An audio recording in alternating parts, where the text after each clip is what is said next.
पिछले लेक्चर में हम पढ़े थे बायोलॉजिकल क्लासिफिकेशन के पहला lecture. Biological classification biological classification ये लेक्चर 2 है। तो पिछले लेक्चर में हम बायोलॉजिकल क्लासिफिकेशन में क्या क्या पढ़े उसको एक बार रिवीजन करते हैं। सबसे पहले बायोलॉजिकल क्लासिफिकेशन करने के लिए सबसे पहले कौन आए? एरिस्टोटल आए, उसके बाद कैरोलस लिनियस आए, उसके बाद बेंथम एंड हुकर आए, उसके बाद आर एच व्हिटेकर, उसके बाद कार्लोस। तो ये पांच बार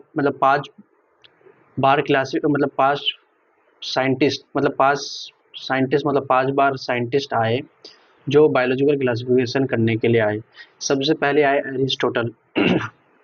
एरिस्टोटल ने आके, जिसको फादर ऑफ बायोलॉजी या फादर ऑफ जूलॉजी बोला जाता है, ये एरिस्टोटल जो दिए थे वो आर्टिफिशियल क्लासिफिकेशन दिए थे। वो बताए थे जो प्लांट है ग्रोथ हैबिटाट के तौर पर, मतलब बेस जो बना growth habitat, herbs and tree, और एनिमल्स है उसमें रेड ब्लड सेल आरबीसी को मान के एनाइमा और इनाइमा पे डिफरेंस लाए। ठीक, उसके बाद कैरोलस लीनियस जो टू किंगडम क्लासिफिकेशन दिए थे, इसके क्लासिफिकेशन भी आर्टिफिशियल क्लासिफिकेशन था, और इसको father of taxonomy, father of plant taxonomy, father of animal taxonomy और फादर ऑफ क्लासिफिकेशन बोला जाता है कैरोलस लीनियस को। इस कैरोलस लीनियस की क्लासिफिकेशन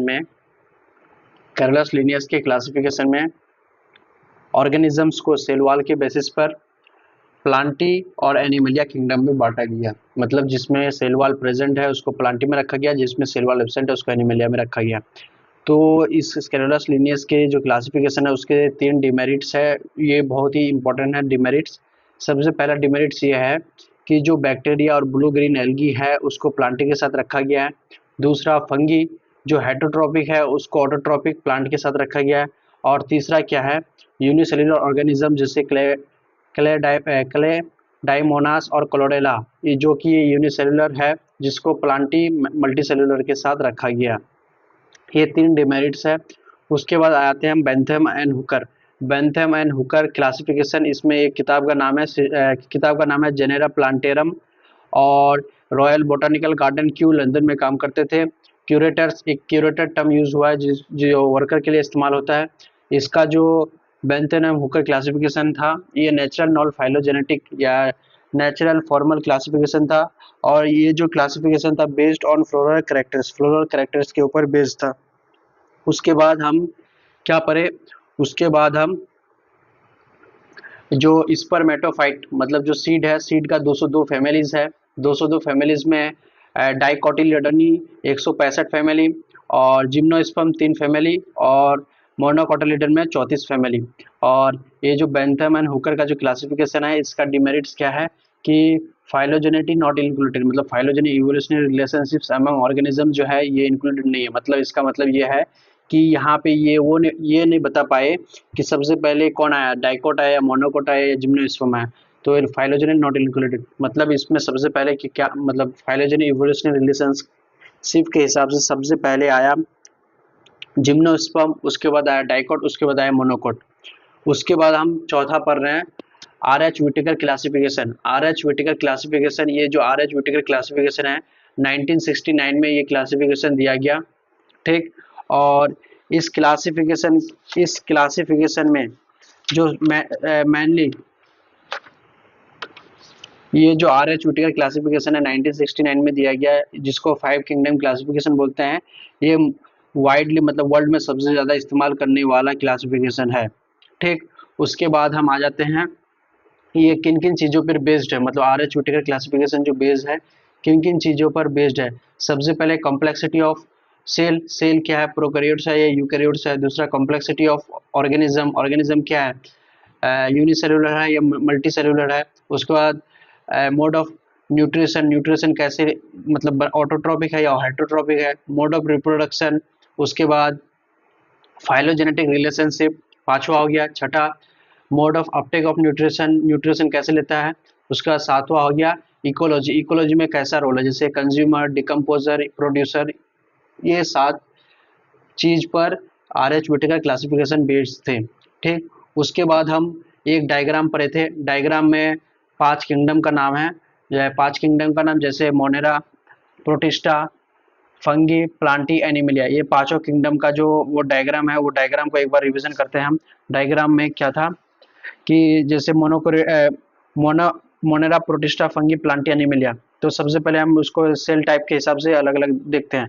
सेल टाइप मोनेरा जो होता है ये प्रोकैरियोटिक होता है सेल टाइप में, और बाकी सब जितना भी है प्रोटिस्टा, फंगी, प्लांटी, एनिमिलिया, ये बाकी सब यूकैरियोटिक होता है।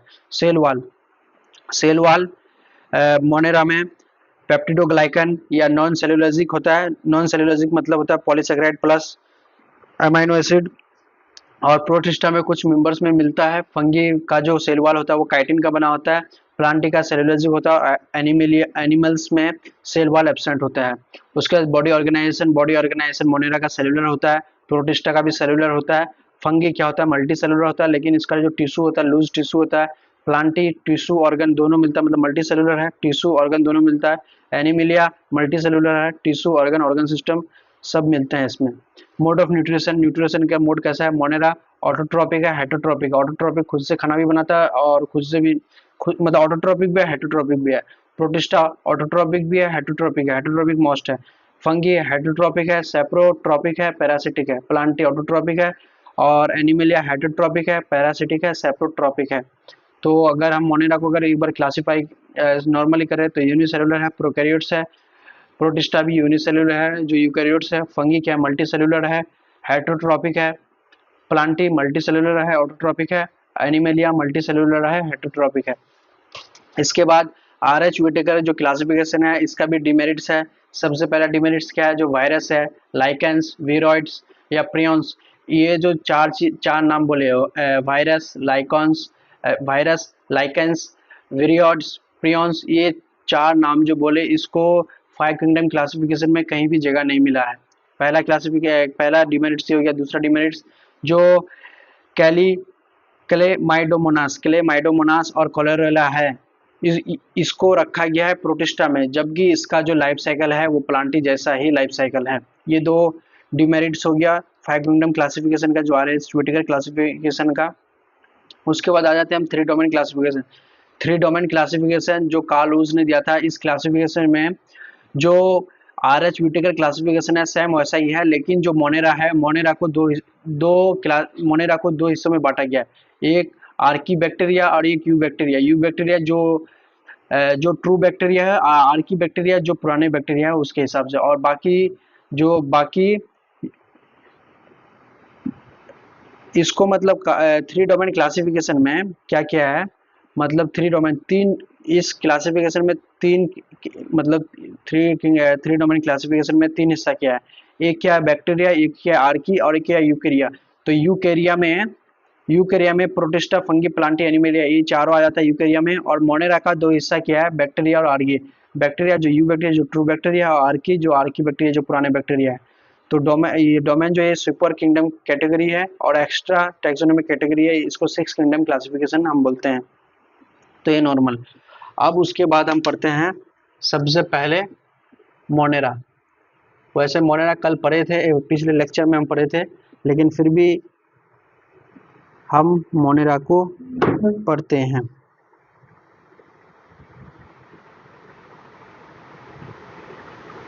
पांच किंगडम है, 5 किंगडम में से 5 किंगडम में से बायोलॉजिकल क्लासिफिकेशन में हम मोनेरा पढ़ेंगे, प्रोटिस्टा पढ़ेंगे और फंगी पढ़ेंगे। ठीक, और प्लांटी और एनिमिलिया के लिए अलग अलग चैप्टर है। प्लांट्स के लिए भी एक अलग चैप्टर है और एनिमिलिया के लिए भी एक अलग चैप्टर है। तो हम सबसे पहले यहाँ मोनेरा पढ़ते हैं। मोनेरा में पढ़ते हैं तो मोनेरा में सबसे पहला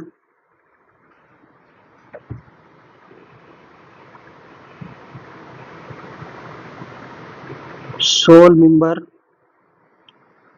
of kingdom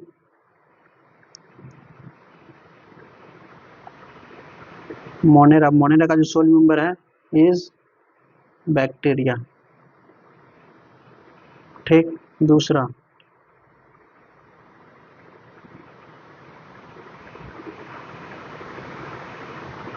Bacteria is diverse and shows maximum metabolic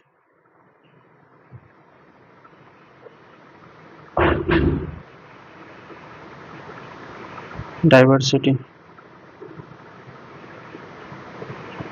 ठीक, तीसरा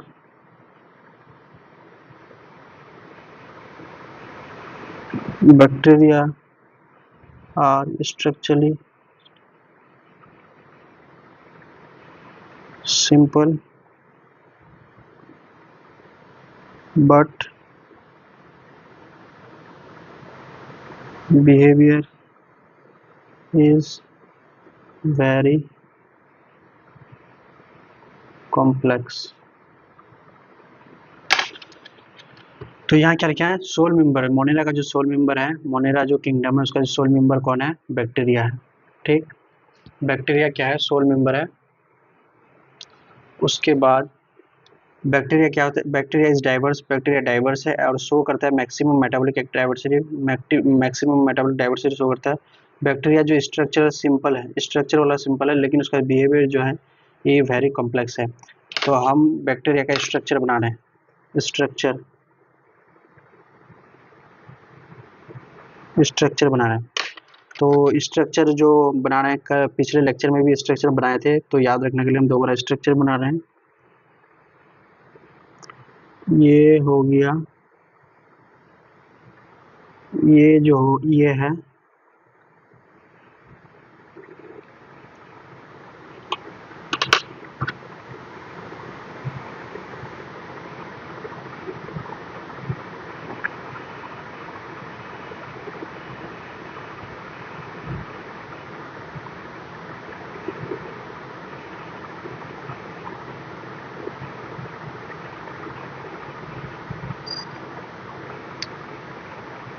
ठीक।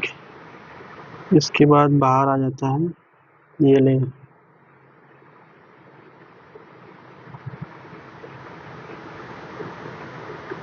ठीक है। इसके बाद आ जाता है, इससे प्लाज्मा मेम्ब्रेन से ये नया निकला,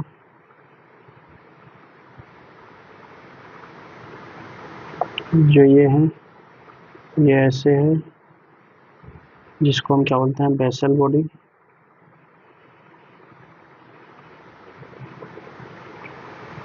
ये हो गया हुक, ये हो गया फिलामेंट। ठीक, प्लाज्मा मेम्ब्रेन से ये ऐसे करके निकला है, जिसको हम बोलते हैं पीली, और ऐसे करके जो लिखा है इसको हम बोलते हैं फिम्ब्री। ठीक, उसके बाद ये है,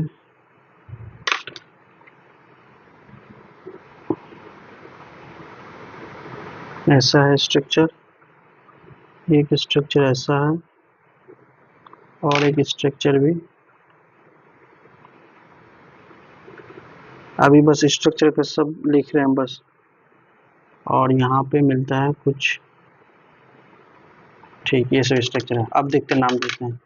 सबसे बाहर वाला जो स्ट्रक्चर है, ये जो सबसे बाहर वाला है, इसका नाम है ग्लाइको कैलिक्स।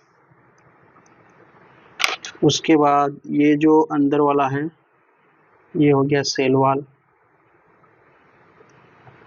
उसके बाद ये जो है, ये हो गया प्लाज्मा मेम्ब्रेन। ठीक, प्लाज्मा मेम्ब्रेन हो गया। उसके बाद ये जो स्ट्रक्चर है, ये मतलब प्लाज्मा मेम्ब्रेन का ही मॉडिफाइड स्ट्रक्चर जो है, उसको हम बोलते हैं मेसोसोम, मेसोसोम्स। ये इंपॉर्टेंट है, मेसोसोम्स। ठीक, इसके बाद प्लाज्मा मेम्ब्रेन से कुछ स्ट्रक्चर्स निकला है, लॉन्ग थ्रेड, इसको बोलते हैं पीली, स्मॉल थ्रेड फिम्ब्री, पीली जैसा ही है लेकिन इसका जो स्ट्रक्चर छोटा है, ये बड़ा है। ठीक, इसके बाद हम यहाँ देखते हैं, ये प्लाज्मा मेम्ब्रेन से ये कुछ स्ट्रक्चर ऐसा निकला है, ऐसे स्ट्रक्चर निकला है जिसको ये जो है, ये पूरा स्ट्रक्चर का नाम है फ्लैजिला। ये जो पूरा स्ट्रक्चर है, ये पूरा स्ट्रक्चर का नाम है फ्लैजिला। लेकिन फ्लैजिला का 3 पार्ट है, एक है बेसल बॉडी, बेसल बॉडी, दूसरा है हुक और तीसरा है फिलामेंट। ये जो 3 नाम यहाँ दिख रहे हैं आपको, बेसल बॉडी, हुक, फिलामेंट, ये फ्लैजिला का ही पार्ट्स हैं। ठीक, ये यहाँ से निकला है। उसके बाद ये जो है इसको हम बोलते हैं न्यूक्लियोइड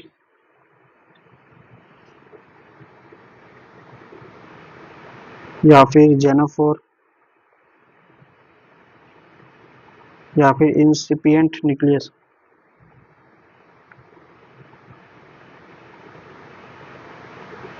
ये जो हो गया, ये हो गया 70s राइबोसोम, 70s राइबोसोम।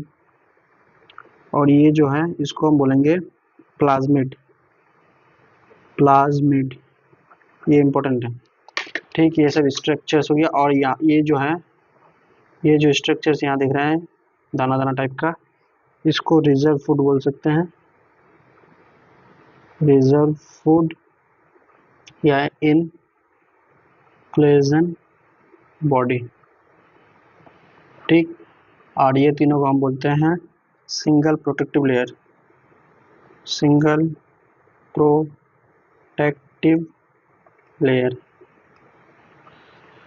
तो यहाँ कितना सारा नाम है वो सब नाम देख रहे हैं शुरू से। हम बाहर से अंदर आ रहे हैं। ठीक, तो सबसे पहले ग्लाइकोकैलिक्स है सबसे बाहर, उसके बाद है सेल वॉल। ठीक, उसके बाद है plasma membrane, plasma membrane, plasma membrane. उसके बाद है प्लाज्मा मेम्ब्रेन में ही कुछ स्ट्रक्चर्स बने हैं जो कि मेसोसोम्स। ठीक, उसके बाद प्लाज्मा मेम्ब्रेन से फ्लैजिला बना है, फ्लैजिला। उसके बाद प्लाज्मा मेम्ब्रेन से पीली बना है, उसके बाद फिम्बरी बना है। उसके बाद अब हम चले गए साइटोप्लाज्म। ये जो अंदर वाला पार्ट है इसको हम बोलेंगे साइटोप्लाज्म। साइटोप्लाज्म में कौन सा चीज़ मिलता है? सबसे पहले हम लिए न्यूक्लियोइड, न्यूक्लियोइड जिसका दूसरा नाम है जेनोफोर या फिर इंसिपिएंट न्यूक्लियस, इंसिपिएंट न्यूक्लियस। उसके बाद पर हम राइबोसोम, राइबोसोम, राइबोसोम जो कि 70s है। उसके बाद पर हम प्लाज्मिड, प्लाज्मिड। उसके बाद हम पढ़े रिजर्व फूड, रिजर्व फूड या इंक्लूजन बॉडी। अब हम क्या करेंगे, अब हम लाइन बाय लाइन पढ़ेंगे। मतलब पहले ग्लाइकोक्लेस पढ़ेंगे, उसके सेल वॉल पढ़ेंगे, उसके बाद प्लाज्मा मेम्ब्रेन पढ़ेंगे, उसके बाद फ्लैजिला, उसके बाद मेसोसोम, फ्लैजिला, फिम्बरी। अब इसको लाइन बाय लाइन पढ़ेंगे। मतलब सबसे पहले ग्लाइकोक्लेस पढ़ेंगे, उसके बाद सेल वॉल पढ़ेंगे, उसके बाद प्लाज्मा मेम्ब्रेन पढ़ेंगे, उसके बाद मेसोसोम पढ़ेंगे, उसके बाद फ्लैजिला पढ़ेंगे, उसके बाद पीली पढ़ेंगे, उसके बाद फिम्बरी पढ़ेंगे, उसके बाद न्यूक्लियोइड, उसके बाद राइबोसोम, उसके बाद प्लाज्मिड, उसके बाद रिजर्व फूड या इंक्लूजन बॉडी। अब इसको हम लाइन बाय लाइन पढ़ते हैं।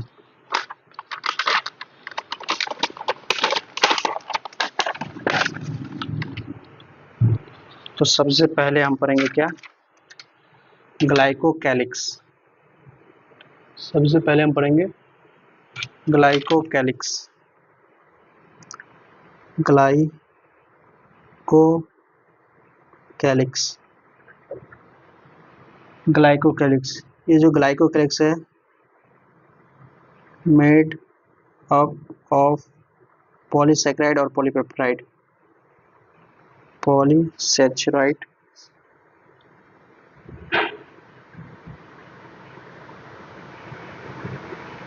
पॉलीपेप्टाइड। ठीक, ये ग्लाइकोकैलिक्स का 2 पार्ट है, ग्लाइकोकैलिक्स का ही 2 पार्ट है। एक का नाम है कैप्सूल, दूसरा का नाम है स्लाइम लेयर, स्लाइम लेयर। ठीक, कैप्सूल का स्ट्रक्चर अगर देखें तो ऐसा है नॉर्मली, इसका स्ट्रक्चर देखिए तो ये ऐसा, कैप्सूल क्या होता है? थिक होता है। ये क्या होता है? थिन होता है। ये रेगुलर होता है, ये इरेगुलर होता है। ठीक। ये स्मूथ होता है, ये रफ होता है। ये नॉन स्टिकी होता है, ये स्टिकी होता है। ये टाइटली बाउंड है,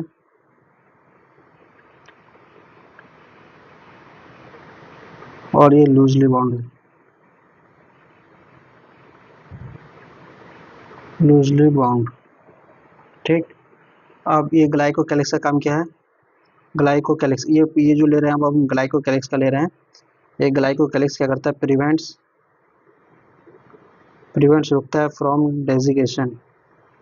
डेजिकेशन मतलब सूखने से रोकता है। उसके बाद इसका काम है, ग्लाइकोकैलिक्स प्रोटेक्ट्स करता है फ्रॉम फैगोसाइटोसिस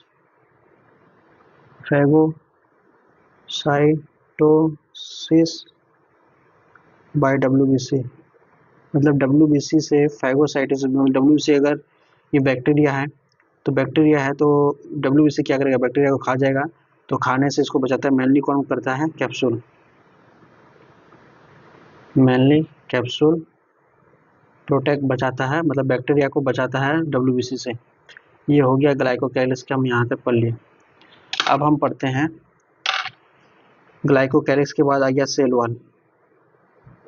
सेल वॉल। ठीक।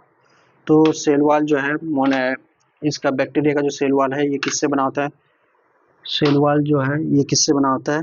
Cell wall made of peptidoglycan peptidoglycan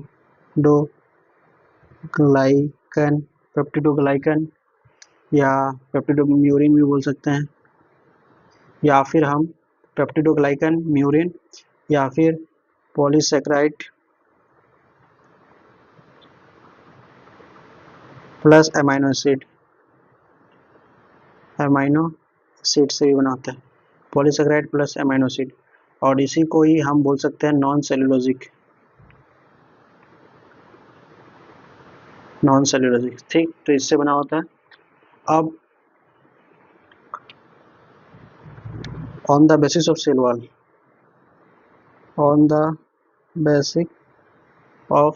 cell wall के बेसिस पर, सेल वॉल के बेसिस पर बैक्टीरिया को, सेल वॉल के बेसिस पर bacteria are divided into two categories, divided into two categories। Cell wall के basis पर बैक्टीरिया को दो कैटेगरीज में डिवाइड किया गया है। पहला है ग्राम पॉजिटिव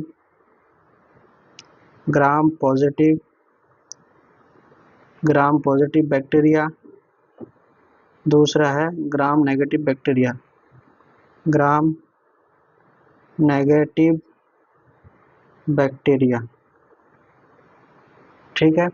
अब हम यहाँ समझेंगे ग्राम पॉजिटिव बैक्टीरिया क्या है, ग्राम नेगेटिव बैक्टीरिया क्या है। यह है ग्राम पॉजिटिव बैक्टीरिया और ग्राम नेगेटिव बैक्टीरिया। तो ग्राम पॉजिटिव और ग्राम नेगेटिव में क्या डिफरेंस है, आप हम वो समझेंगे। तो सबसे पहले ग्राम पॉजिटिव बैक्टीरिया में जो सेल वॉल, जो ग्राम पॉजिटिव ये जो बैक्टीरिया है, ग्राम पॉजिटिव बैक्टीरिया और gram negative bacteria, gram positive bacteria, gram negative bacteria, इसका जो सेल वॉल है, ग्राम पॉजिटिव बैक्टीरिया का जो सेल वॉल है, इसका जो सेल वॉल है एक वन थिक लेयर ऑफ इसका ग्राम पॉजिटिव बैक्टीरिया का जो सेल वॉल है वो बना होगा one thick layer of peptidoglycan. ठीक।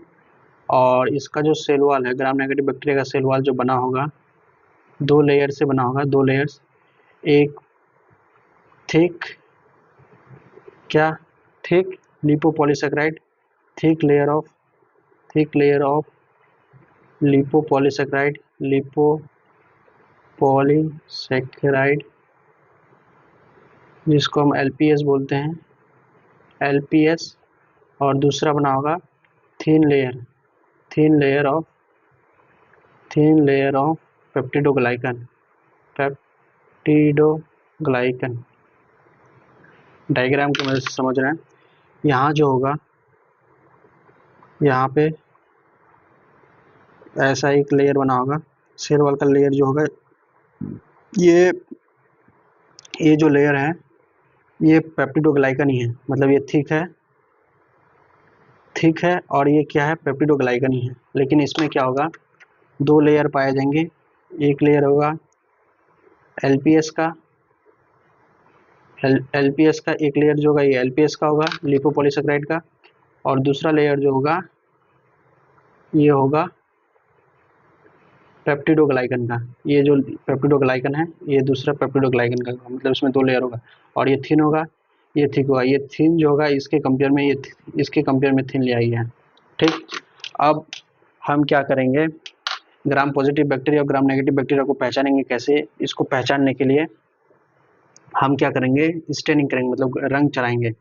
तो ग्राम स्टेनिंग तरीका है जिससे हम बैक्टीरिया को पहचान सकते हैं। ग्राम स्टेनिंग, जो ये ग्राम स्टेनिंग तरीका है ये कौन बताए थे, एससी ग्राम एक साइंटिस्ट है, एससी ग्राम। ठीक, एससी ग्राम साइंटिस्ट ने ये तरीका सबसे पहले इस्तेमाल किए थे। ठीक, इसके बाद अब हम इधर ग्राम पॉजिटिव बैक्टीरिया है और इधर क्या है, ग्राम नेगेटिव बोला। ग्राम नेगेटिव कैसे करेंगे, ग्राम पॉजिटिव बैक्टीरिया को कैसे पहचानेंगे, ग्राम नेगेटिव को कैसे पहचानेंगे। सबसे पहले क्या करेंगे, यहाँ हम क्रिस्टल वॉयलेट जिसको हम सीवी बोलते हैं और आयोडीन ये लेंगे, जिसको ये दोनों को हम क्या बोल सकते हैं, सीवीआई कॉम्प्लेक्स, सीवीआई कॉम्प्लेक्स बोलते हैं। इधर भी वही लेंगे, क्रिस्टल वॉयलेट जिसको सीवी बोलते हैं प्लस आयोडीन। ठीक, इसको सीबीआई कॉम्प्लेक्स, इसको भी बोलते हैं सीबीआई कॉम्प्लेक्स। ठीक, ये क्रिस्टल वॉयलेट प्लस आयोडीन ये सॉल्यूशन लेके जो बैक्टीरिया है वो बैक्टीरिया को मिलाएं, इसमें भी बैक्टीरिया को मिलाएं। अभी हमको नहीं पता ये कौन सा है। मिलाने के बाद इसमें हम क्या करेंगे, जैसे ही मिलाने के बाद ये जो बैक्टीरिया को और ये सब में जब मिक्स करेंगे तो क्या आ जाएगा, कलर क्या आ जाएगा, पर्पल या वॉयलेट कलर आ जाएगा, पर्पल या वॉयलेट। और यहाँ पे भी पर्पल या वॉयलेट कलर आ जाएगा, पर्पल या वॉयलेट कलर आ जाएगा। इसके बाद हम क्या करेंगे, यहाँ वॉश करेंगे, किससे, अल्कोहल से। यहाँ भी वॉश करेंगे अल्कोहल से, मतलब यहाँ भी वॉश करेंगे किससे, अल्कोहल से वॉश करेंगे। वॉश करने के बाद यहाँ जो कलर आएगा वो पर्पल आएगा, लेकिन यहाँ पे जो कलर आएगा वो कलरलेस होगा।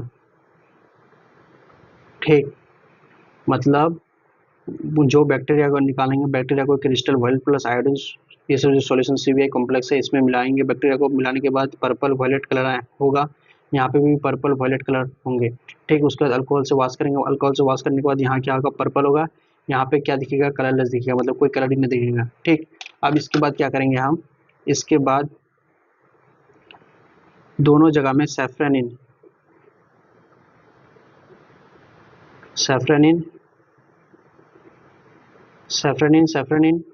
ये एक डाई टाइप का आता है, इसको मिलाएंगे दोनों जगह। सैफ्रानिन मिलाने के बाद यहाँ पर्पल का पर्पल ही रहेगा, और यहाँ सैफ्रानिन मिलाने के बाद ये जो कलरलेस है पर्पल, ये सैफ्रानिन मिलाने के बाद भी पर्पल का पर्पल ही रहेगा, और यहाँ पे क्या होगा, कलरलेस सैफ्रानिन मिलाने के बाद ये क्या हो जाएगा, रेड या पिंक कलर का हो जाएगा। तो जब ये लास्ट में जब हम पहुँचेंगे तो हम देखेंगे रेड या पिंक कलर का मिल रहा है तो वो ग्राम नेगेटिव बैक्टीरिया है। अगर यहाँ पर्पल का अगर पर्पल ही मिल रहा है, पर्पल अगर मिल रहा है तो ये ग्राम पॉजिटिव बैक्टीरिया। तो इस तरह से हम पहचान सकते हैं ग्राम पॉजिटिव बैक्टीरिया और ग्राम नेगेटिव बैक्टीरिया को, ये प्रोसेस है। इसके बाद हम सेल वॉल कंप्लीट हो गया। सेल वॉल कंप्लीट होने के बाद हम कर रहे हैं सेल वॉल होने के बाद अब हम पढ़ रहे हैं प्लाज्मा मेम्ब्रेन। प्लाज्मा मेम्ब्रेन, ठीक। प्लाज्मा मेम्ब्रेन, प्लाज्मा मेम्ब्रेन जो है ये प्लाज्मा मेम्ब्रेन में एक चीज याद रखना है, एक लाइन लिख रहे हैं हम यहाँ। सबसे पहले देखिए आप, similar to eukaryotic cell, plasma membrane.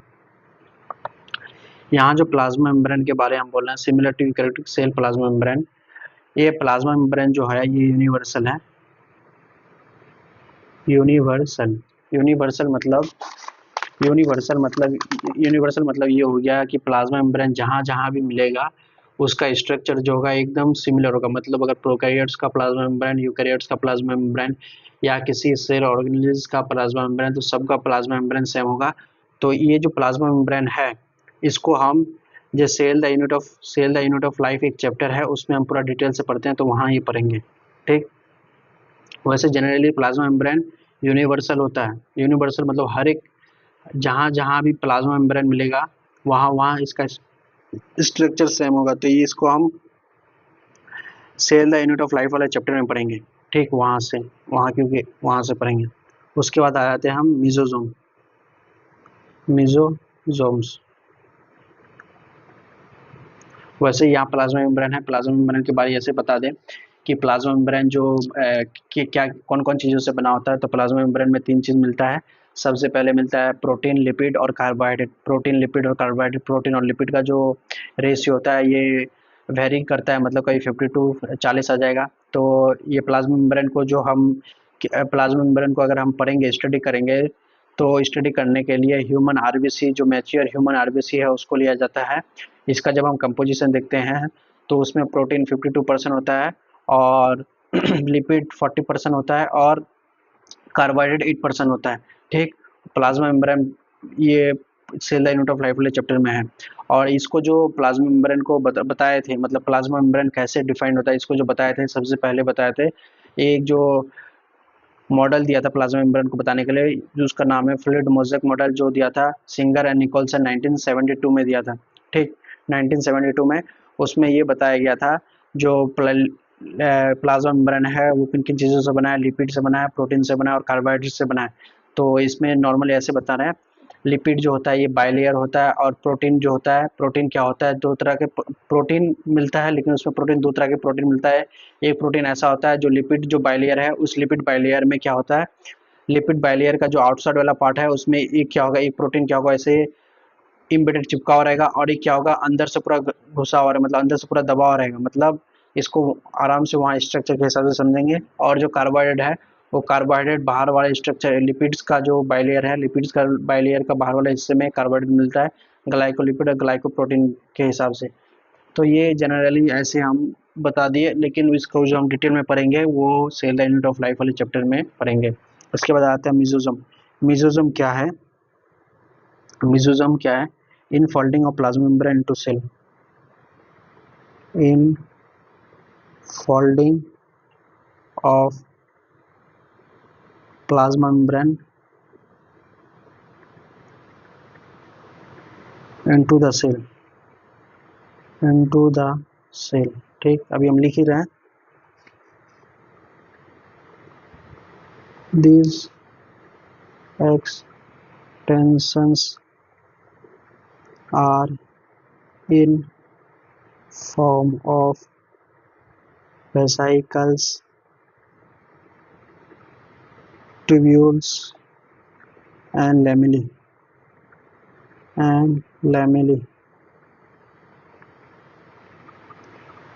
उसके बाद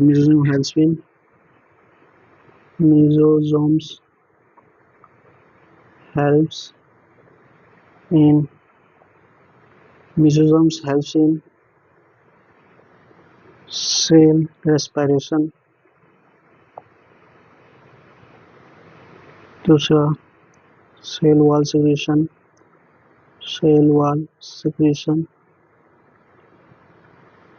तीसरा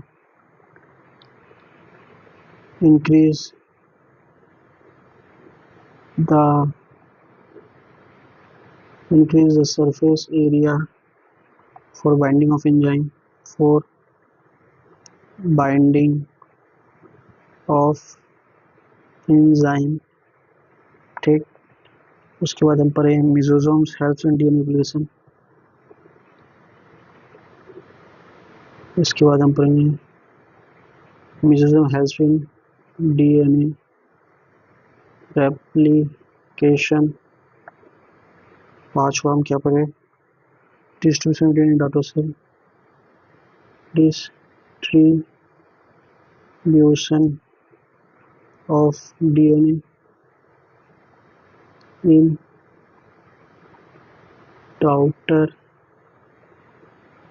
सेल्स, डिस्ट्रीब्यूशन डॉटर सेल्स। इसको माइटोकॉन्ड्रिया, इसको जो है माइटोकॉन्ड्रिया बैक्टीरिया बोला जाता है, माइटोकॉन्ड्रिया ऑफ बैक्टीरिया, बैक्टीरिया का माइटोकॉन्ड्रिया बोला जाता है। तो मेसोसोम्स पढ़ रहे हैं। मेसोसोम सबसे पहले हम क्या पढ़े, जैसे यहाँ स्ट्रक्चर हम बना रहे हैं, सबसे पहला स्ट्रक्चर जो बनाए थे हम यहाँ ऐसे करके, तो ये हो गया ग्लाइकोकैलिक्स, ठीक स्ट्रक्चर। इसके बाद जो स्ट्रक्चर आया था वो स्ट्रक्चर था सेल वॉल, ठीक, ये जो है ये है सेल वॉल, ग्लाइकोकैलिक्स और सेल वॉल पढ़ चुके हैं हम। अब इसके अंदर जो है ये प्लाज्मा मेम्ब्रेन है। तो यहाँ पे हम ऐसे करके स्ट्रक्चर बनाए थे, जो आप ऐसे करके स्ट्रक्चर बनाए थे, आप देख सकते हैं उस वीडियो को थोड़ा पीछे करके, और ऐसे करके स्ट्रक्चर्स बनाए थे, ठीक। तो ये तो हो गया प्लाज्मा मेम्ब्रेन।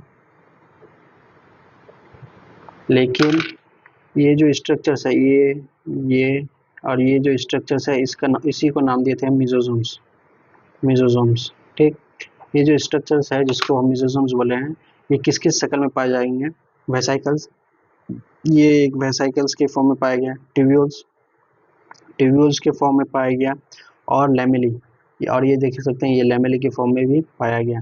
तो मतलब क्या है, infolding of plasma membrane into the cell, infolding plasma membrane का ही इनफोल्डिंग है। This extension are in form of vesicles, ये जो एक्सटेंशन है वेसाइकल्स, ट्यूब्यूल्स और लैमेली के फॉर्म में पाया जाता है, वेसाइकल्स, ट्यूब्यूल्स और लैमेली के फॉर्म में।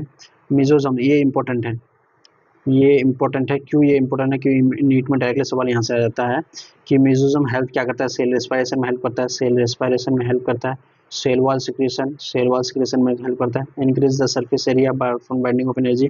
जैसे ये इनफोल्डिंग ऐसे इनफोल्डिंग बना, तो इसमें क्या हुआ, सरफेस एरिया बढ़ गया, तो increase the surface area for binding of enzyme को बाइंड करने के लिए सरफेस एरिया बनाता है। डीएनए को रेप्लिकेशन करने के लिए भी हेल्प करता है। Distribution of DNA in daughter sales में भी हेल्प करता है, और इसको माइटोकॉन्ड्रिया बैक्टीरिया भी बोला जाता है। तो मेसोसोम्स में हम क्या क्या पढ़े, मेसोसोम्स ये इनफोल्डिंग है प्लाज्मा मेम्ब्रेन का। दूसरा मेसोसोम जो है ये जो मेसोसोम है ये प्लाज्मा मेम्ब्रेन का इनफोल्डिंग है, और इसका जो एक्सटेंशन है मेसोसोम का जो एक्सटेंशन है वो किन किन शक्ल में पाया जाएगा, वेसाइकल्स, ट्यूब्यूल्स और लैमेली के फॉर्म में पाया जाएगा। और मेसोसोम जो है ये हेल्प्स करता है सेल रेस्पायरेशन में, सेल वॉल एब्जॉर्प्शन में मदद करता है। और तीसरा है सरफेस एरिया बढ़ाता है फॉर बाइंडिंग ऑफ एंजाइम। चौथा है डीएनए रेप्लिकेशन में, और distribution of DNA daughter cells, मतलब डीएनए को डॉटर सेल्स में डिस्ट्रीब्यूट करने में भी मदद करता है। तो 5 याद रखना है। मेसोसोम्स किस किस चीज़ों पे मदद करता है, तो सबसे पहला है सेल रेस्पायरेशन में मदद करता है। दूसरा है cell wall secretion,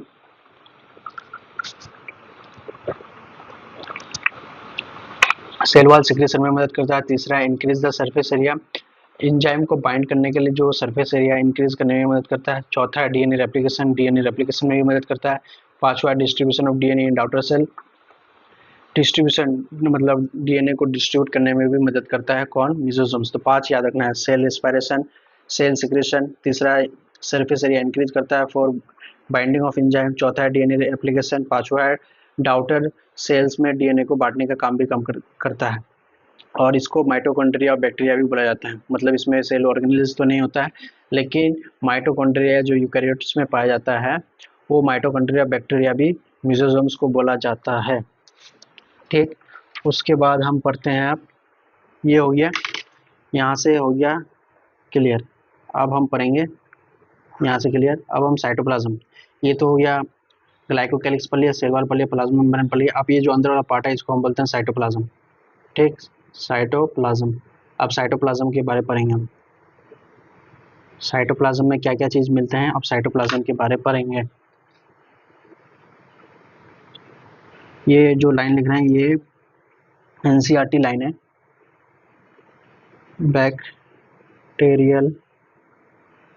bacterial cytoplasm does not show cytoplasmic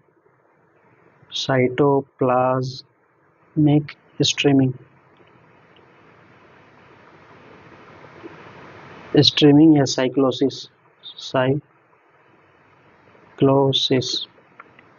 ठीक, no membrane bound cell organelles।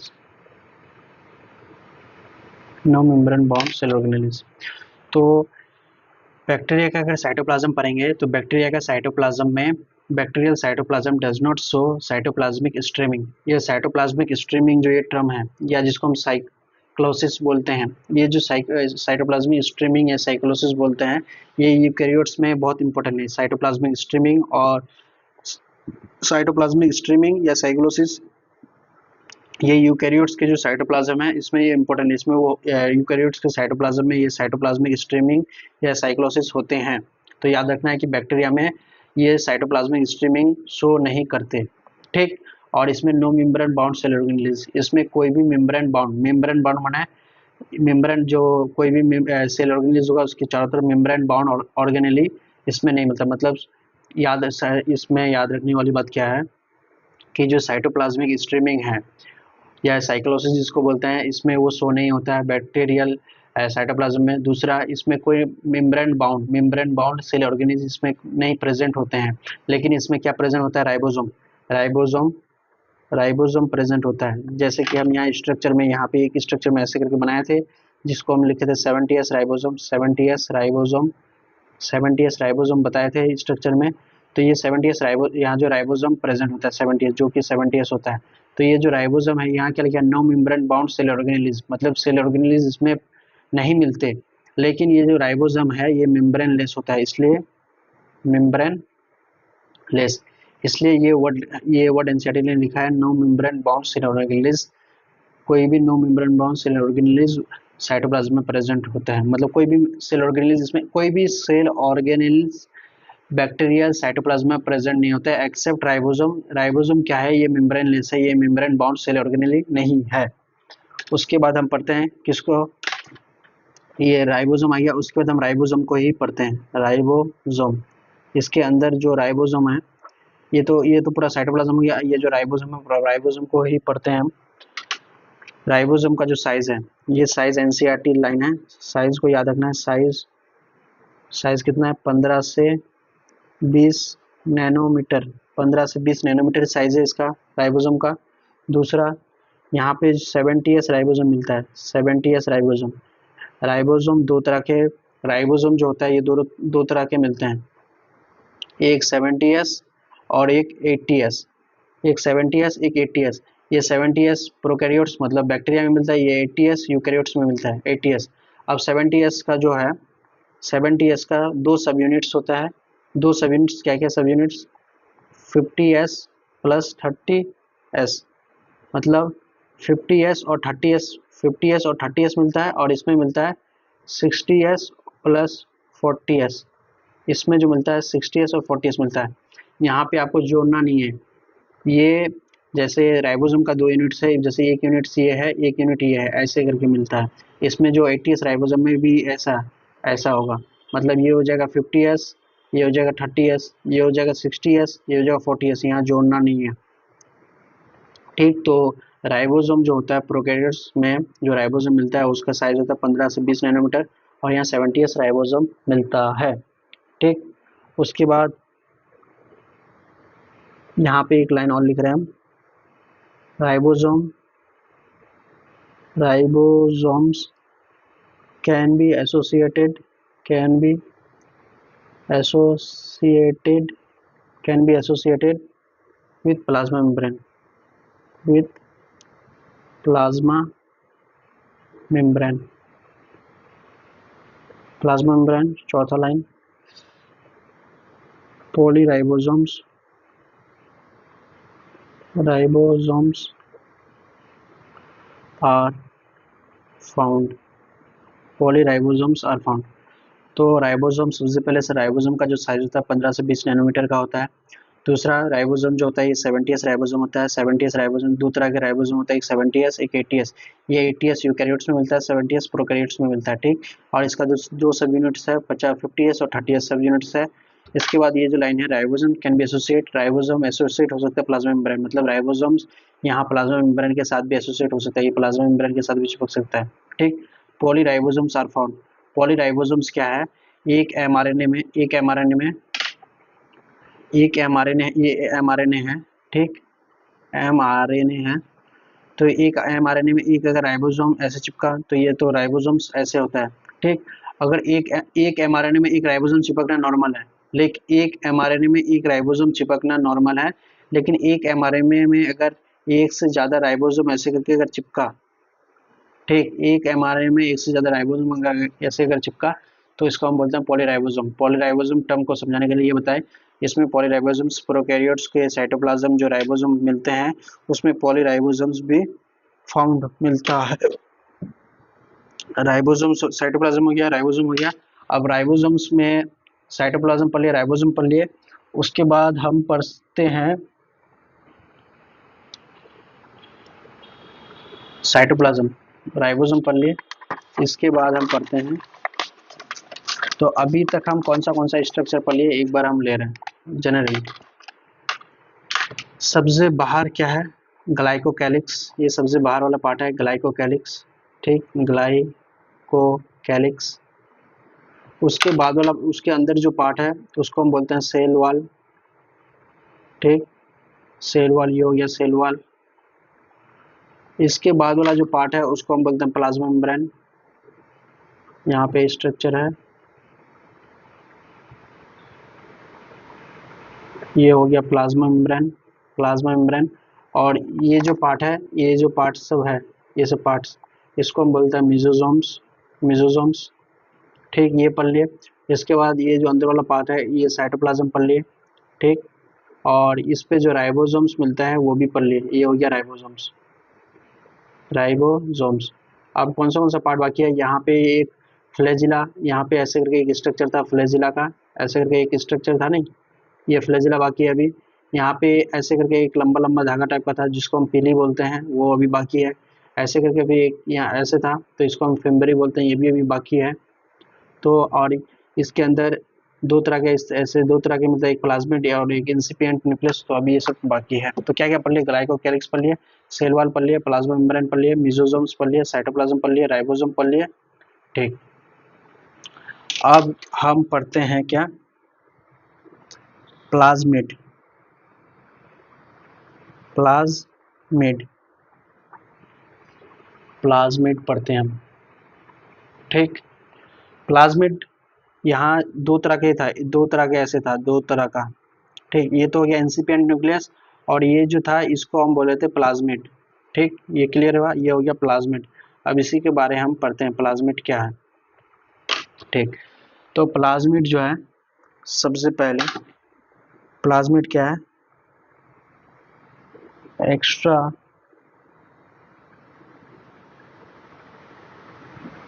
Extra chromosomal structure है। ठीक, एक्स्ट्रा क्रोमोसोमल स्ट्रक्चर है, एक्स्ट्रा न्यूक्लियर पार्ट है,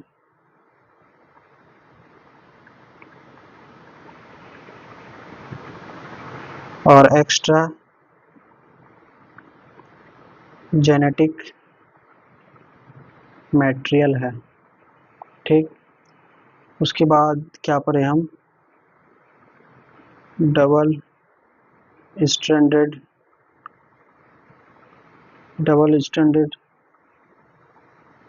सर्कुलर डीएनए है, ठीक, जिसको हम शॉर्ट में लिखते हैं DS, circular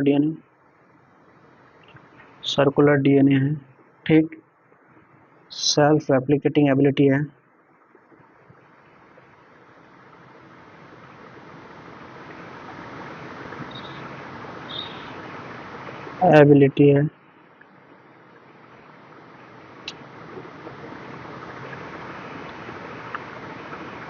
plasmid confers certain unique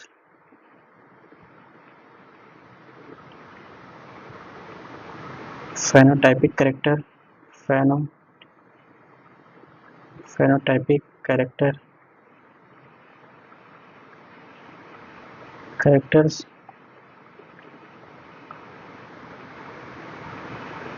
like fertility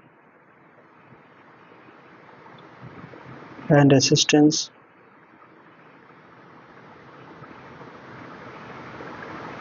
to antibiotics।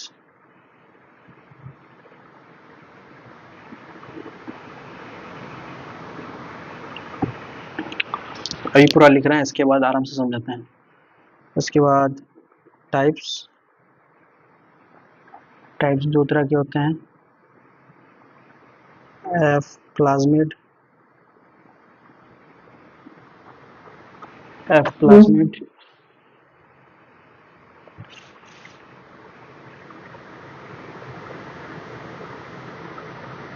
provides fertility, ठीक, F plasmid provide fertility.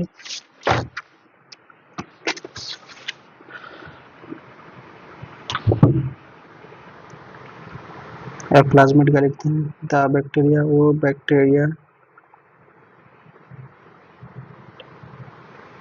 Bacteria which have F plasmid, जिसके पास एफ प्लाज्मिड प्रेजेंट होता है उसको हम बोलते हैं एफ पॉजिटिव या डोनर या मेल, ठीक। दूसरा, the bacteria which do not have F plasmid, और जिसके पास एफ प्लाज्मिड प्रेजेंट नहीं होता है उसको हम शो करते हैं एफ माइनस से या रेसिपिएंट या फीमेल बैक्टीरिया, ठीक।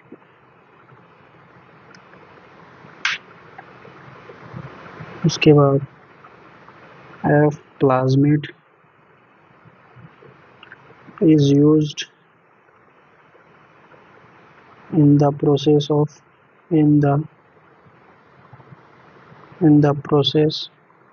of conjugation।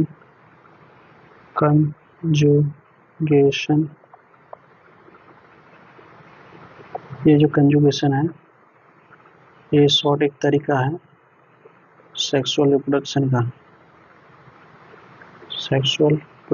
का। दूसरा एफ प्लाज्मिड, दूसरा आ गया आर प्लाज्मिड।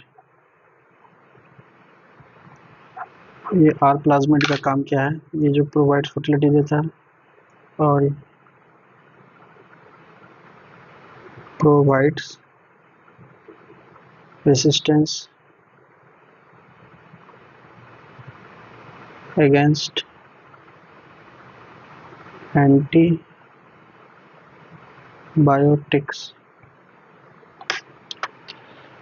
एक बार हम फिर से स्ट्रक्चर बना रहे हैं। ये हो गया ग्लाइकोकैलिक्स के बाद था सेल वॉल, ये हो गया सेल वॉल, ये हो गया प्लाज्मा मेम्ब्रेन, ठीक, ये हो गया प्लाज्मा मेम्ब्रेन, ये हो गया स्ट्रक्चर प्लाज्मा मेम्ब्रेन। ये सब जो स्ट्रक्चर्स है इसको हम मेसोसोम्स बोलते हैं। उसके बाद यहाँ पे एक ऐसा करके था, एक ऐसा था और एक ऐसा स्ट्रक्चर्स थे। ठीक, इस स्ट्रक्चर्स को हम बोलते थे प्लाज्मिड। ठीक, ये हो गया 70s राइबोसोम, 70s राइबोसोम। और ये जो था ये था न्यूक्लियोइड, न्यूक्लियोइड या इंसिपिएंट न्यूक्लियस या जेनोपोर जिसको बोलते हैं। तो यहाँ इसके बारे में बात कर रहे हैं प्लाज्मिड। तो प्लाज्मिड में हम यहाँ जो बात कर रहे हैं ये क्या है, एक्स्ट्रा, ये जो है न्यूक्लियोइड ये तो मेन पार्ट है, मतलब न्यूक्लियस जो न्यूक्लियस का जो जेनेटिक मटेरियल का जो न्यूक्लियोइड ये तो या मेन पार्ट, ये हो गया मेन पार्ट। ठीक, लेकिन ये जो प्लाज्मिड है ये एक्स्ट्रा क्रोमोसोमल मटेरियल, ये मेन पार्ट में क्रोमोसोमल मटेरियल या क्रोमोसोमल बिहेवियर रहता है, ये मेन पार्ट में रहता है। लेकिन इस प्लाज्मिड में भी एक्स्ट्रा क्रोमोसोमल स्ट्रक्चर है, एक्स्ट्रा क्रोमोसोम जैसा स्ट्रक्चर है, एक्स्ट्रा न्यूक्लियर पार्ट है, ये न्यूक्लियर जैसा ही पार्ट है, एक्स्ट्रा पार्ट है, एक्स्ट्रा जेनेटिक मटेरियल। और इसमें भी जेनेटिक जो मटेरियल जो मेन पार्ट में रहता है जेनेटिक मटेरियल, इसमें भी जेनेटिक मटेरियल है, extra genetic material. Double stranded circular DNA, यहाँ जो इसको अगर हम बड़ा करके थोड़ा बनाएं, जैसे ऐसा है तो यहाँ पे ऐसे ही है, ऐसे है। ठीक, ऐसे स्ट्रक्चर है। तो यहाँ पे क्या बोला, डबल स्ट्रैंडेड, ये जो स्ट्रैंड होता है, ये जो डीएनए का स्ट्रैंड होता है डबल होता है। तो इसको जब हम पढ़ेंगे 12th का एक चैप्टर है जेनेटिक्स, उसमें पढ़ते हैं, तो ये होता है डबल स्ट्रैंडेड, मतलब ऐसे ऐसे डबल स्ट्रैंड। तो ये डबल स्ट्रैंडेड है। ठीक, डबल स्ट्रैंडेड समझ में आ गया, ये डबल स्ट्रैंडेड है। सर्कुलर है, मतलब ऐसे गोल करके है, सर्कुलर डीएनए है। ठीक, double stranded circular DNA. Self replicating ability, मतलब सेल्फ रेप्लिकेटिंग मना होता है। ये जो रेप्लिकेटिंग वर्ड है ये रेप्लिकेशन मतलब होता है, रेप्लिकेशन मतलब होता है डीएनए से डीएनए बनना, इसको बोलते हैं हम रेप्लिकेशन। तो यहाँ सेल रेप्लिकेटिंग एबिलिटी इसमें भी प्रेजेंट है, मतलब ये तो मेन पार्ट में तो प्रेजेंट होगा ही, लेकिन ये जो प्लाज्मिड है, प्लाज्मिड में जो डबल स्ट्रैंड डीएनए है इसमें भी सेल रेप्लिकेटिंग एबिलिटी है। मतलब ये डीएनए से, ये जो प्लाज्मिड है, प्लाज्मिड यहाँ जो डीएनए है, प्लाज्मिड में जो डीएनए है ये डीएनए से डीएनए बना सकता है, मतलब इसी को डीएनए से डीएनए बनाना को ही रेप्लिकेशन बोलते हैं। ठीक, प्लाज्मिड कन्फर्स करता है सर्टेन यूनिक फेनोटाइपिक करेक्टर, कुछ फेनोटाइप्स जो दिखने वाला करेक्टर होता है, लाइक फर्टिलिटी वाले करेक्टर्स दिखाते हैं, और कुछ रेसिस्टेंस टू एंटीबायोटिक्स, मतलब कुछ एंटीबायोटिक्स वो चीज़ है जो किसी चीज़ को, मतलब एंटीबायोटिक्स, ये दो टर्म आता है, एक होता है एंटीबॉडी, ठीक, और एक होता है एंटीबायोटिक्स। ये जो एंटीबॉडी वाला टर्म है, यहाँ जब हम ब्लड के बारे में पढ़ेंगे, ब्लड ग्रुपिंग में आता है ये एंटीबॉडी वाला टर्म। ठीक, और एंटीबायोटिक्स जो है, एंटीबायोटिक्स क्या है, मतलब ये प्रो लाइफ है, लिविंग के लिए, मतलब ये क्या है, एंटीबायोटिक्स ऐसा चीज़ जो किसी माइक्रो ऑर्गेनिजम्स को ग्रो करने से रोके, मतलब किसी माइक्रोब्स को ग्रो करने से रोके, मतलब जो ह्यूमन के लिए हार्मफुल है, जो ह्यूमन ऐसा माइक्रोब्स जो ह्यूमन के लिए हार्मफुल है, और एंटीबायोटिक्स क्या करता है, उसके खिलाफ काम करता है, मतलब जो ह्यूमन के लिए हार्मफुल है उसके खिलाफ वो काम करता है, उसी को हम क्या बोलते हैं, एंटीबायोटिक्स। तो ये हो गया रेसिस्टेंट टू एंटीबायोटिक्स। तो प्लाज्मिड में हम क्या पढ़े, एक्स्ट्रा क्रोमोसोमल स्ट्रक्चर है, एक्स्ट्रा क्रोमोसोमल पार्ट है, एक्स्ट्रा जेनेटिकल मटेरियल है। ठीक, डबल स्ट्रैंडेड डीएनए पाया जाता है, ये सेल रेप्लिकेटिंग एबिलिटी इसमें प्रेजेंट होता है। ये क्या करता है, प्लाज्मिड क्या करता है, एक फेनोटाइपिक करेक्टर दिखाता है। फेनोटाइपिक करेक्टर क्या क्या है, फर्टिलिटी और रेसिस्टेंस टू एंटीबायोटिक्स के खिलाफ रेसिस्टेंस करता है। तो सबसे पहले दो तरह प्लाज्मिड, दो तरह के होता है, एक एफ प्लाज्मिड और एक होता है आर प्लाज्मिड। ठीक, F plasmid, R plasmid. F plasmid क्या करता है, प्रोवाइड्स फर्टिलिटी प्रोवाइड करता है, और R plasmid provide resistance against antibiotics. ये हो गया।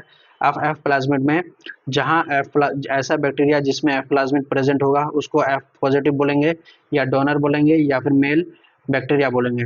ऐसा बैक्टीरिया जिसमें एफ प्लाज्मिड एब्सेंट होता है उसको एफ नेगेटिव बोलते हैं, या रिसिपिएंट बोलते हैं, या फिर फीमेल बोलते हैं। ये एफ प्लाज्मिड क्या करता है, ये हो गया मेल और ये हो गया फीमेल। तो ये दोनों के बीच में एक प्रोसेस होता है जिसको हम क्या बोलते हैं, कंजुगेशन। ये सॉर्ट ऑफ सेक्सुअल रिप्रोडक्शन, मतलब सेक्सुअल रिप्रोडक्शन रियल तो नहीं है लेकिन सेक्सुअल रिप्रोडक्शन मान सकते हैं, मतलब मेल है फीमेल है। ठीक, R plasmid resistance against antibiotics, antibiotics के विरुद्ध क्या करता है, रेसिस्टेंस। ठीक है, अभी तक हम क्या क्या पढ़ लिए एक बार फिर से हम रिवीजन करते हैं, जैसे कि ग्लाइकोकैलिक्स पढ़ लिए, ग्लाइकोकैलिक्स ग्लाइकोकैलिक्स पढ़ लिए। दूसरा सेल वॉल पढ़ लिए, तीसरा प्लाज्मा मेम्ब्रेन। प्लाज्मा मेम्ब्रेन पढ़े नहीं, लेकिन ये जो है cell the unit of life chapter में इसको हम पढ़ेंगे बढ़िया से। चौथा हम पढ़े क्या, मिजोजोम्स पढ़ लिए, मिजोजोम्स पढ़ लिए। उसके बाद हम क्या पढ़े, उसके बाद हम पढ़े साइटोप्लाज्म। साइटोप्लाज्म में पढ़े, साइटोप्लाज्म के अंदर क्या क्या पढ़े हम, साइटोप्लाज्म के अंदर राइबोसोम्स पढ़े, राइबोसोम्स पढ़े। छठा क्या पढ़े, प्लाज्मेट पढ़ लिए, प्लाज्मेट पढ़ लिए। अब क्या क्या बाकी है, एक बाकी सातों बाकी है।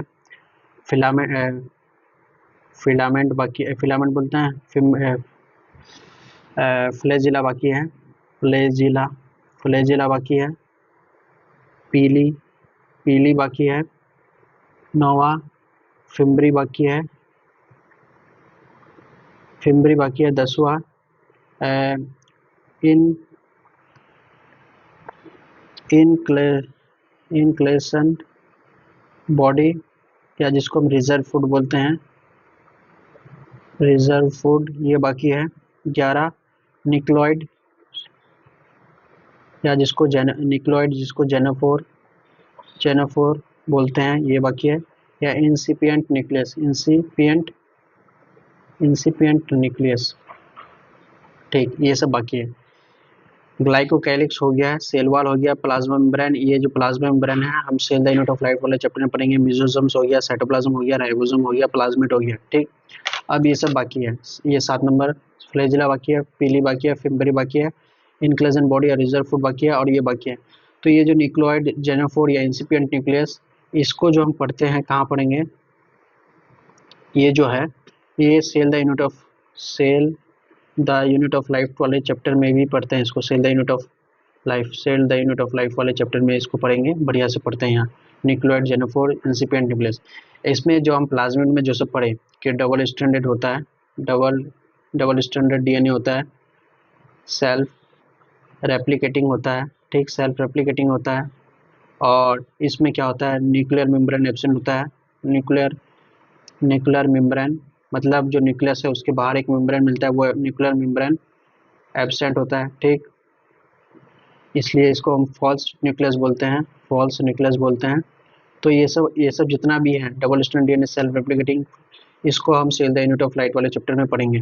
ठीक, तो बचा क्या है, फ्लैजिला बचा, पीली बचा, फिम्बरी बचा, इनक्लेजन बॉडी, आप ये सब पढ़ेंगे। ये और ये जो प्लाज्मा मेम्ब्रेन है ये cell the unit of life वाले चैप्टर में पढ़ेंगे। ठीक, अब आगे बढ़ते हैं, आगे बढ़ते हैं।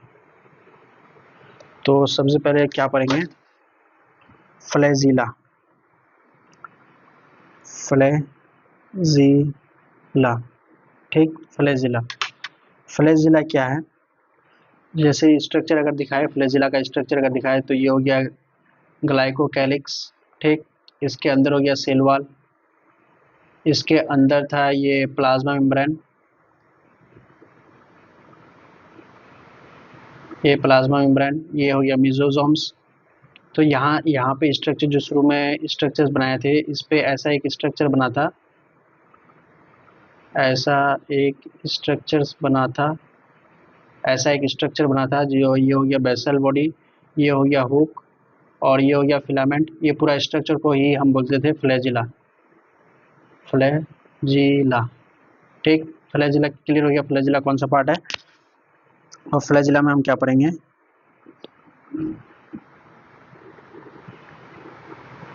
इन मोटाइल बैक्टीरिया, मोटाइल बैक्टीरिया में एक लोकोमेट्री स्ट्रक्चर मिलता है, लोकोमोट्री स्ट्रक्चर, जिसको हम बोलते हैं फ्लैजिला। फ्लैजिला जो है ये, अभी हम अब बोल पहले लिख लेते हैं उसके बाद, इन सेसाइल बैक्टीरिया, सेसाइल बैक्टीरिया में ये जो फ्लैजिला, जो ये लोकोमोटिव स्ट्रक्चर जो फ्लैजिला है, यहाँ तो लोकोमोटिव स्ट्रक्चर फ्लैजिला प्रेजेंट होता है। यहाँ फ्लैजिला क्या होता है, एब्सेंट होता है। ठीक,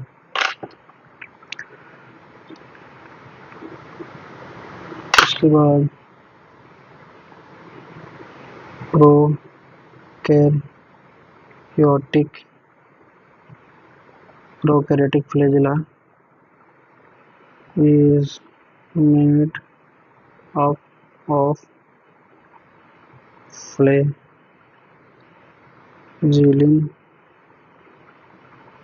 protein.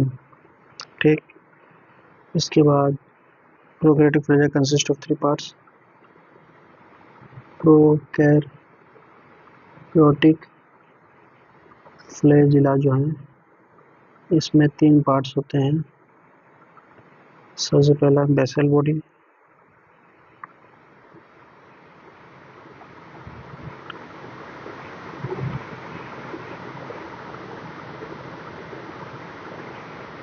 situated in cell wall and plasma membrane। दूसरा hook,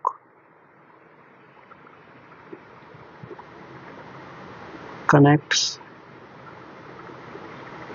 filaments with basal body।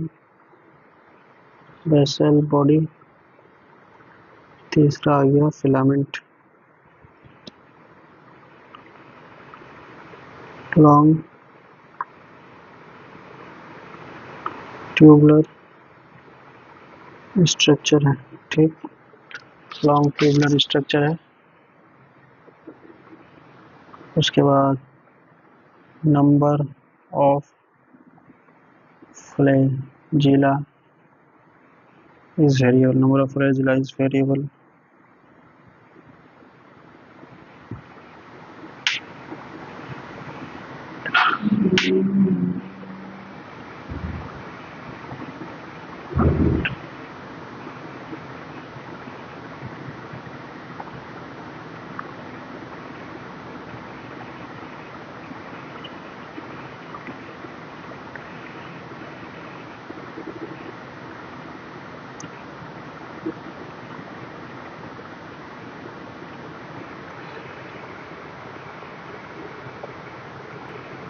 तो अब हम शुरू से पढ़ते हैं फ्लैजिला को पूरी तरीके से। फ्लैजिला समझ में आ गया। इन मोटाइल बैक्टीरिया, ये फ्लैजिला जो होता है हर एक बैक्टीरिया में नहीं मिलता है। कुछ बैक्टीरिया मतलब कुछ के ज़्यादातर बैक्टीरिया में ही फ्लैजिला मिलता है, कुछ बैक्टीरिया में नहीं मिलते।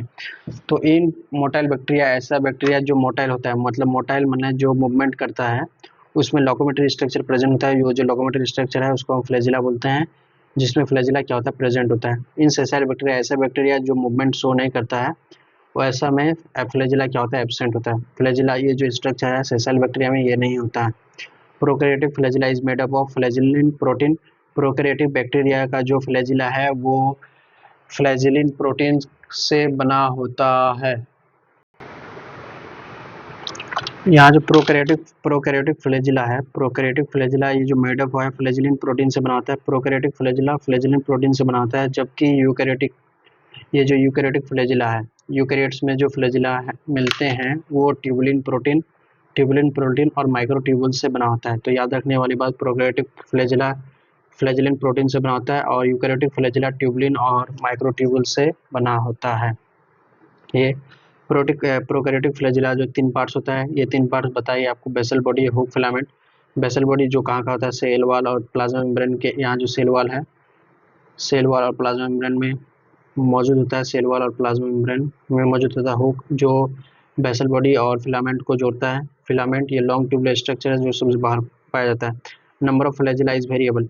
नंबर ऑफ फ्लैजिला जो होता है, ये जो समझ लीजिए बैक्टीरिया है, इसमें नंबर ऑफ फ्लैजिला, ये फ्लैजिला का स्ट्रक्चर है। नंबर ऑफ फ्लैजिला क्या है, variable. Number of flagella is variable. Variable होने की वजह से यहाँ एक टर्म इस्तेमाल किया गया, पेरीट्राइकस। पेरी मतलब होता है अराउंड, ट्राइकस मतलब हियर लाइक स्ट्रक्चर, मतलब बैक्टीरिया के चारों तरफ हियर लाइक स्ट्रक्चर्स प्रेजेंट होता है। तो number of flagella is variable, अलग अलग वेरिएबल होता है। तो पेरीट्राइकस, ई कोलाई में पेरीट्राइकस होता है, जिसे ई कोलाई का फुल फॉर्म है एस्चेरिचिया कोलाई, एस्चेरिचिया कोलाई। अब फ्लैजिला तो कंप्लीट हो गया हम लोग का। अब हम पढ़ते हैं पीली। पीली क्या है? पीली आर इलोंगेटेड ट्यूबुलर स्ट्रक्चर, पीली इलोंगेटेड ट्यूबुलर स्ट्रक्चर है मेड ऑफ स्पेशल प्रोटीन जिसको पिलिन प्रोटीन बोलते हैं। जैसे अगर स्ट्रक्चर हम बनाएं, फिर से एक बार शुरू से स्ट्रक्चर बनाते हैं। ये हो गया ग्लाइकोकैलिक्स, इसके बाद आ गया सेल वॉल, ठीक। इसके बाद ये प्लाज्मा मेम्ब्रेन आ गया यहाँ, ये हो गया प्लाज्मा मेम्ब्रेन। और यहाँ पे एक स्ट्रक्चर बना था, इसको हम बोलते थे फ्लैजिला, ठीक। उसके बाद यहाँ ऐसे करके प्लाज्मा मेम्ब्रेन से कुछ स्ट्रक्चर्स निकले थे, इसको हम बोले थे पीली। और यहाँ पे भी छोटा छोटा स्ट्रक्चर निकले जिसको हम बोलते हैं फिम्ब्री। तो पीली और इलांगेटेड ट्यूबुलर स्ट्रक्चर, ये ट्यूबुलर स्ट्रक्चर्स होते हैं जो पिलिन प्रोटीन से बना होते हैं, ठीक। Special protein pilin protein. Pili और होलो स्ट्रक्चर, ये जो पीली होता है ये होलो होता है, मतलब ऐसे ऐसे होगा पीली। इसके मतलब ये जो स्ट्रक्चर है ये धागा टाइप का निकाला है, लेकिन वो होलो स्ट्रक्चर्स होते हैं, होलो स्ट्रक्चर्स होते हैं। और ये हेल्प करता है इन कंजुगेशन। कंजुगेशन माने ये सॉर्ट ऑफ सेक्सुअल रिप्रोडक्शन का ही प्रोसेस है, सेक्सुअल रिप्रोडक्शन। ये आगे भी, ये पीछे भी पढ़ चुके थे सेक्सुअल रिप्रोडक्शन में, ठीक। कहाँ पढ़े थे? प्लाज्मिड में, एफ प्लाज्मिड जहाँ था वहाँ पढ़े थे हम, ठीक है। हो गया। पीली क्या है? इलोंगेटेड ट्यूबुलर स्ट्रक्चर्स है जो स्पेशल प्रोटीन से बना है जिसको हम पिलिन प्रोटीन बोलते हैं। ये होलो स्ट्रक्चर्स है, ठीक। और ये हेल्प करता है कंजुगेशन, सेक्सुअल रिप्रोडक्शन, ये sort of sexual reproduction in bacteria में मदद करते हैं। उसके बाद फिम्ब्री क्या है? Small pili, small pili, small pili are known as fimbriae. Small pili को ही फिम्ब्री के नाम से जानते हैं हम। ये स्मॉल पीली मतलब ये भी ऐसा ही स्ट्रक्चर्स है, ठीक। दीज आर स्मॉल ब्रिस्टल, ये स्मॉल ब्रिस्टल लाइक फाइबर्स होते हैं, फाइबर्स टाइप होते हैं। Sprouting out of bacterial cell, bacterial cell से निकलते हैं। ये जो फिम्ब्री है, फिम्ब्री क्या करता है? Helps in attachment of bacteria, bacteria को अटैचमेंट करने में टू रॉक्स, रॉक्स में इन स्ट्रीम्स। जैसे कोई बहाव, पानी का बहाव गया तो उसमें रॉक्स में चिपकने के लिए काम कौन करता है? फिम्ब्री काम करता है। एंड ऑल्सो हॉस्ट टिश्यूज, और किसी हॉस्ट टिश्यू जिससे उसको खाना वाना लेना है उससे वो चिपकने का काम कौन करता है? फिम्ब्री काम करता है। तो पीली का काम क्या है? पीली ये भी एक लॉन्ग स्ट्रक्चर है जो होलो है, जो बना पीली जो पिलियन प्रोटीन से बना होता है। ये एलोंगेट होलो स्ट्रक्चर्स होते हैं जो कंजुगेशन में मदद करते हैं। फिम्ब्री क्या है? स्मॉल पीली है जिसको फिम्ब्री बोलते हैं। ये small bristle fibres sprouting out of bacterial cell से है। फिम्ब्री अटैचमेंट करता है बैक्टीरिया को रॉक के साथ इन streams and also host tissues में। अब हम पढ़ते हैं reserve food material. Reserve food material जैसे यहाँ जो दाना टाइप का जो था, दाना साइटोप्लाज्म में, जो साइटोप्लाज्म के अंदर जो दाना टाइप का स्ट्रक्चर्स थे उसको हम रिजर्व फूड या इंक्लूजन बॉडी बोलते हैं। आर फाउंड इन साइटोप्लाज्म, जो साइटोप्लाज्म में मिलता है। इन ग्रेनुलर फॉर्म, दाना फॉर्म के शक्ल में मिलता है। Are not covered by any membrane, ये कवर नहीं होता है कोई भी मेम्ब्रेन से। ये मतलब जो ये जो दाना टाइप का जो पार्टिकल्स हैं, पार्टिकल्स या ग्रेनुलर फॉर्म में जो रिजर्व फूड है ये कोई मेम्ब्रेन से ढका हुआ नहीं होता है, ठीक। रिजर्व फूड कैन बी, ये जो रिजर्व फूड है क्या क्या हो सकता है? फॉस्फेट हो सकता है, साइनोफाइसियन स्टार्च भी हो सकता है, या ग्लाइकोजन कार्बोहाइड्रेट भी हो सकता है। तो रिजर्व फूड क्या क्या हो सकता है? फॉस्फेट हो सकता है, साइनोफाइसियन स्टार्च हो सकता है, फॉस्फेट, साइनोफाइसियन स्टार्च और ग्लाइकोजन जो कार्बोहाइड्रेट, ये तीन चीज हो सकते हैं। उसके बाद हम यहाँ एक चीज आपको जो बोले थे कि यहाँ ऐसे एक स्ट्रक्चर्स हैं जिसको हम क्या बोलते हैं? न्यूक्लियोइड बोलते हैं। और ये यहाँ एक प्लाज्मिड, तो प्लाज्मिड तो हम पढ़ लिए थे, ये हो गया राइबोसोम। प्लाज्मिड पढ़ लिए थे, ये जो न्यूक्लियोइड या जिसको हम क्रोमेटिन मटेरियल है इसके बारे में थोड़ा जनरल ले लेते हैं, लेकिन इसको डिटेल में कहाँ पढ़ेंगे? Cell the unit of life वाले चैप्टर में पढ़ेंगे। तो ये क्या है? Nuclear membrane. न्यूक्लियर मेम्ब्रेन मतलब ये जो है इसमें न्यूक्लियर मेम्ब्रेन नहीं होता है। और न्यूक्लियस के अंदर जो एक डेंस पार्ट होता है वो न्यूक्लियस भी एब्सेंट होता है। मतलब क्रोमेटिन मटेरियल या न्यूक्लियोइड में न्यूक्लियर मेम्ब्रेन और न्यूक्लियस क्या होता है? एब्सेंट होता है। नो वेल डिफाइंड न्यूक्लियस जो है वो वेल डिफाइंड नहीं है। इसमें जो डीएनए है, मतलब ये जो न्यूक्लियोइड है इसमें ये जो स्ट्रक्चर्स हैं इसका जो डीएनए है डबल स्टैंडर्ड डीएनए है, ठीक। और इसमें नॉन हिस्टोन प्रोटीन भी पाया जाता है। क्रोमेटिन मटेरियल क्लियर हो गया। अब फोटोसिंथेटिक स्ट्रक्चर्स, साइटोप्लाज्म में ही कुछ बैक्टीरिया में, मतलब हर एक बैक्टीरिया में नहीं, जो ऑटोट्रॉपिक होता है, जो अपना खाना खुद से बनाता है, उसको हम बोलते हैं फोटोसिंथेटिक स्ट्रक्चर्स भी उसमें मिलता है। मतलब कुछ बैक्टीरिया के साइटोप्लाज्म में फोटोसिंथेटिक स्ट्रक्चर्स पाए जाते हैं। फोटोसिंथेटिक स्ट्रक्चर्स माने जैसे थाइलाकोइड हो गया, ये फोटोसिंथेटिक स्ट्रक्चर्स है। क्रोमेटाफोर्स ये भी एक फोटोसिंथेटिक स्ट्रक्चर्स है। ये सब स्ट्रक्चर्स पाए जाते हैं साइटोप्लाज्म में कुछ बैक्टीरियाज में। और जो क्या करता है, कंटेंट रखता है फोटोसिंथेटिक पिगमेंट, जो कि फोटोसिंथेटिक पिगमेंट रखता है। मतलब फोटोसिंथेटिक स्ट्रक्चर्स क्या है, जो बैक्टीरिया का जो साइटोप्लाज्म है, कुछ बैक्टीरियाज के साइटोप्लाज्म में कुछ फोटोसिंथेटिक स्ट्रक्चर्स पाए जाते हैं, जैसे कि थाइलाकोइड्स हो गया, क्रोमेटाफोर्स हो गया। ये सब स्ट्रक्चर्स फोटोसिंथेटिक स्ट्रक्चर्स है। ये सब स्ट्रक्चर्स होने की वजह से उसमें क्या होता है, पिगमेंट्स पाए जाते हैं, पिगमेंट्स। और ये पिगमेंट्स पाने की वजह से ये फोटोसिंथेसिस कर सकते हैं।